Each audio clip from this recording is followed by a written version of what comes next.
Hello, it's Xanet. We're talking love, sex, and intimacy with Xanet, except it's not Friday, it's Saturday.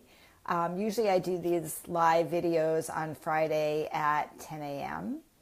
But yesterday I really was a little bit under the weather. I came back from a wonderful workshop over the weekend where there was a lot of hugging and touching, and I picked something up and I had a really awful cough, and I thought it would have been super, super annoying and disturbing.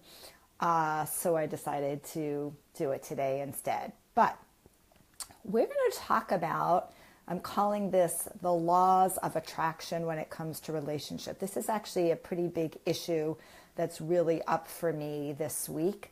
And I think it's a really important thing to explore. So kind of the questions that I want to talk about is like, who are we attracted to? Why are we attracted to them? Why do we lose attraction? And then how do we get attraction back?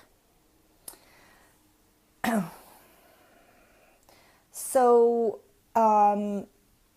let's start with talking about who are we actually attracted to. So this was a fascinating exploration for me. I was at a workshop with the Human Awareness Institute called HI. I know I'm not supposed to talk about what happened in the workshop, so I'm just going to say that we did some work around attraction, finding people, noticing what you're attracted to in people and what you're not attracted to in people in the context of wanting to engage with them in some sort of intimate level. And I noticed this pattern inside of me, and I'm curious if some of you have this experience as well. I mean, I've always kind of been like this because I am so kinesthetic and I am so connected to energy and intuition. I usually can scan a room and pretty much notice right away the people that I am drawn to, the people that I am sexually attracted to. And conversely, I can also identify right away the people I am not sexually attracted to. And so what I've noticed for me is that it's not at all uncommon for me to, hold on, I want to swipe left. I always forget, swipe right, swipe left. This would be swipe left. For me, hey Muriel, I always like to see you here.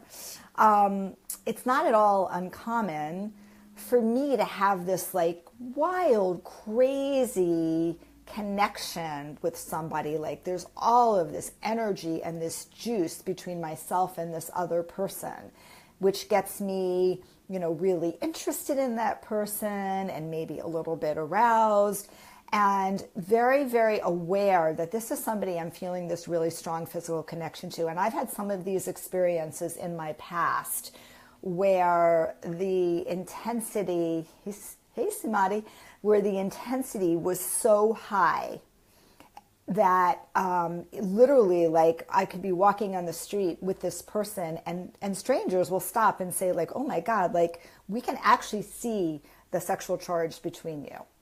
And I used to think, and honestly don't know where I am at this point, but I used to think that that was exactly what I needed. That's what I wanted. I wanted to have that intense sexual charge, that intense attraction to somebody. Like only that type of person is what's going to really fulfill me and meet my need. And what I've noticed for myself, and I see this in a lot of other people as well, especially in my clients, and I see this both with men and women, is that very often that is not actually that healthy a connection. That very often that intense energy underlies some sort of wounding that we're trying to correct in some way.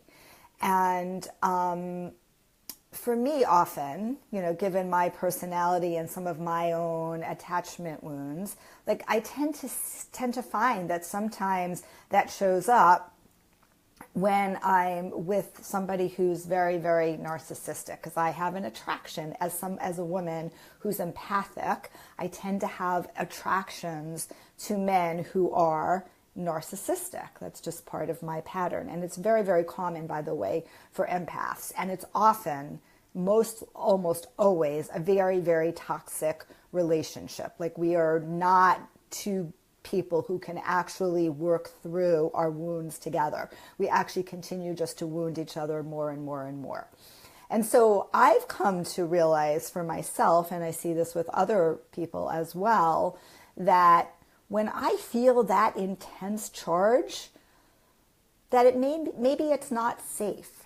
And rather than it be like, oh, this is a green flag to move forward because of my attraction, maybe it's at least a yellow flag to like, whoa, take a breath, notice what's happening. And it could even be a red flag as well.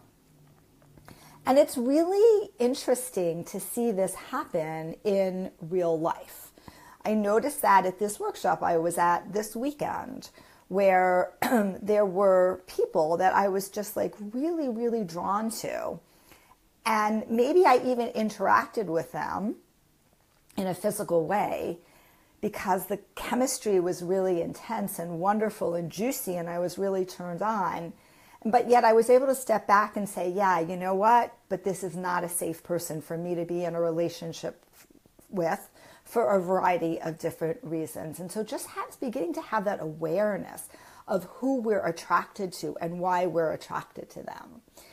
And the flip side of that is we also looked at who are we not attracted to. And again, for me, there was an immediacy, like there's a certain type, and I'm talking about my attraction to men, because primarily I consider myself cisgendered, meaning that I'm mostly attracted to men, although sometimes I like to interact with women and in like play situations or workshop situations. But I noticed for me that there's a type of man that I'm particularly interested in, number one, and a type that I'm not, right? There's some way, there are certain bodies types that I'm less interested in. I tend to have a desire to be attracted to men who are taller than me. That for me is some sort of issue. I'm not sure what that's all about, but I know that's there. And so we had to find somebody we weren't attracted to. And that was super easy for me. I found somebody who I wasn't attracted to, telling them I wasn't attracted to them and choosing them as a partner. That was a lot of charge and challenge around that because I felt like I was being judged and I was judging them and I was feeling guilty and all this other stuff that shows up, which is why it was an incredibly powerful exercise. But what I noticed, and it was really fascinating, was during the weekend, I was actually forced, meaning I was placed in a group with these people, this person I wasn't attracted to. And I noticed this going around the room as well, and other people were as well.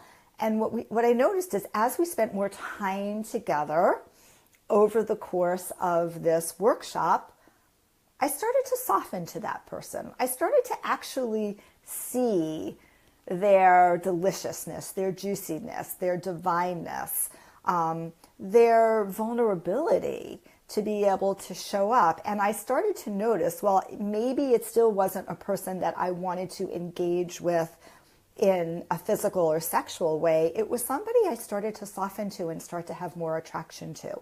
As that person's personality started to coming through, as I started to have more safety with this individual, that started to happen as well. And it's just a really interesting thing to notice. Who are you attracted to? And is that a healthy attraction? Or are there ways in which that attraction could be toxic, and becoming really aware of that? And who are you not attracted to?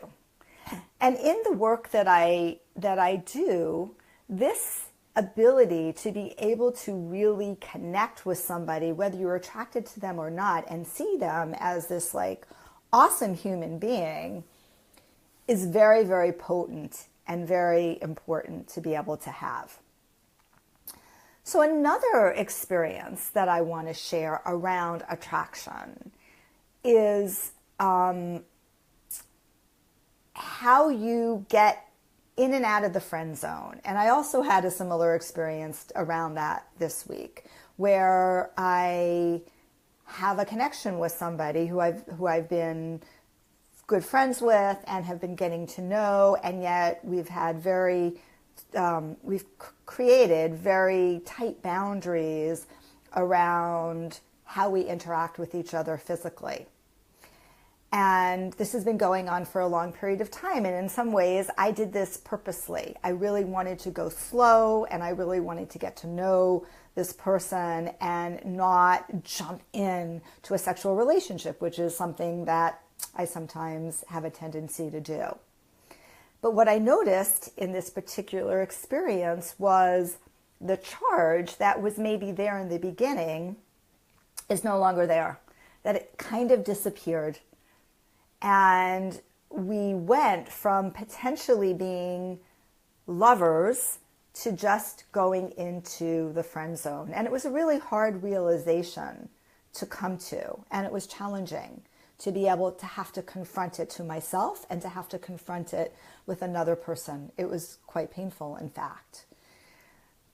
And yet that happens sometimes, especially when we're single or divorced and dating. We struggle with taking somebody who we may be interested in and somehow never being able to get all of the neurons firing so that you're really feeling the sexy, juicy connection that you want.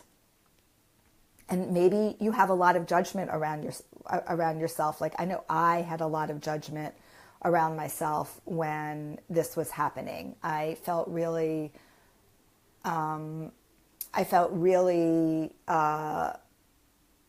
charged, and I felt really uncomfortable, and I wanted, I didn't want this to happen. Sorry, I just lost. There we go. I hate when that happens.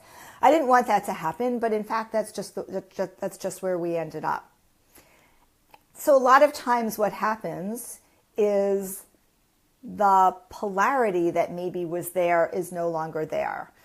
For an intimate relationship to really be fun and juicy and alive and sexy, there really needs to be a positive pole and a negative pole. And it really doesn't matter whether the male holds the positive pole and the woman holds the negative pole, or the woman holds the positive pole and the male holds the negative pole. But polarity is really important to have sexy, juicy relationships and a lot of chemistry. And often when we're in the friend zone, we have lost the polarity. And the question is, and this, by the way, shows up a lot in long-term relationships, where no longer is one or the other partner holding the more, I'm going to say, male energy versus the more female energy, the more dominant energy versus the more submissive energy. And I really want to be clear. I don't mean that only men can hold the male energy and only women can hold the feminine energy. Either party can hold either part of the energy, but somehow there has to be that dynamic. There has to be that polarity in order for there to be sexual tension and sexual excitement.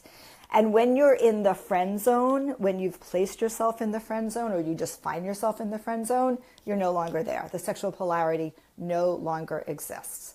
And that happens a lot in long-term relationships because we get very comfortable with each other and we start to just go into our same patterns, and we know this worked last time, so we think this work this time.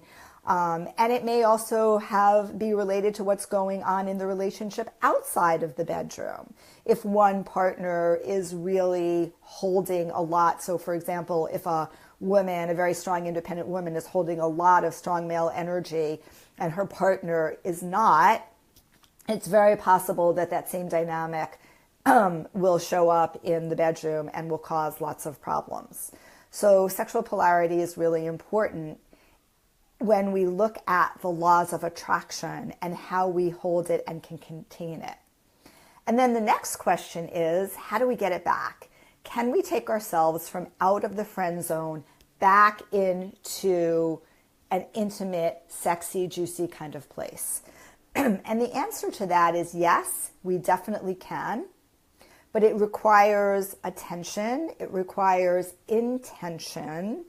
It requires really looking at what's going on in the context of the relationship and looking for the changes that need to happen. So it's absolutely possible to take yourself from the friend zone back into polarity, but it's not always that easy, and it requires a lot of work. Sometimes we're not willing to put the work in, and sometimes we try to put the work in and it doesn't work. Like we're actually past the point of no return. And that also happens often in long-term relationships, that you are past the point of no return. I would say in my own particular experience, having been married for over 26 years and having been in a sexless marriage for a large portion of that, we were past the point of no return. I don't think it would have been possible 15 years after having not had any intimacy with my husband for there to be enough like respect and appreciation for each other to be able to go back into the place of trying to find polarity, if it ever even existed. But it is an important skill to be able to have, and it's also important to really understand the dynamics of your own relationship with respect to polarity, and notice what you are attracted to. For example, even though many women really want to be submissive or, to not be the dominant force sexually, there are plenty of women who actually really like to be dominant, and there are many men, especially what I've noticed is very powerful men, who are very comfortable and interested in being more submissive and being dominated by somebody. And this makes sense, right? Typically, it's like the reverse of what we have. So if you're a very, very strong person and you're in control and you're having to do everything all the time, it may feel great just to be able to lose control, whether you're a man or a woman. And so being really aware of yourself and how you show up in a power dynamic in a relationship will help you understand what needs to happen in order for you to recreate the polarity so that attraction can come back into play. We lose attraction, we can gain attraction back for our partner. It just takes some time and some effort and some work and awareness about what it is that you want, what really turns you on, what really juices you up, and conversation about that. So for those of you in the Bay Area, we're going to be working on the issues of attraction in relationships or in couples next week at our Passionate Intimacy workshop in Sausalito. And if you're interested in that, reach out to me on Facebook if you haven't already signed up. And next week on next Friday at Talking Love, Sex, and Intimacy, we're going to start talking more about women's arousal. So have a great rest of your weekend, and I'll see you on Friday.